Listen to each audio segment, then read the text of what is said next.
Wewe mchumba, nitakuja nikuzingue ujue. Mbona kwa unipi nafasi rafiki yangu ya kuenjoy na wewe ya kujidai? Malaya. Malaya kivipi? Yaani mimi wewe sikiliza.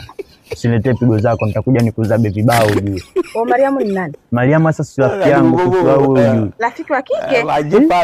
Sasa hujawahi kuona au nitakuja nikuzingue mimi najikinga afu unaniambia malaya wewe kausha kwanza mimi nimwelekeze.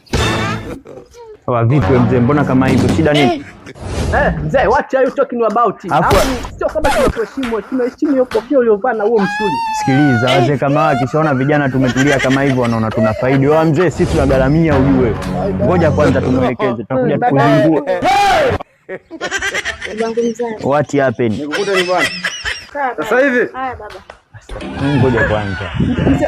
Mzee ulikuwa unasema unataka Mwanakul Habibi mzee, Mwanakul Hajabu umechukua mchanga. Mateo. Mbona ukunambia kaisha hii? Hajakupa taarifa mimi nani? Mwanakul Hajabu nishikilie mimi sije nikamua huyu mzee. Nishikilie nisije. Mateo, sikiliza mwanangu, wewe ndo chanzo mwanangu ujue. Mwanangu uweze kupinga namna hiyo. Umepotea. Mzee naomba mchanga wangu. Nishikilie Saji, nishikilie. kwanza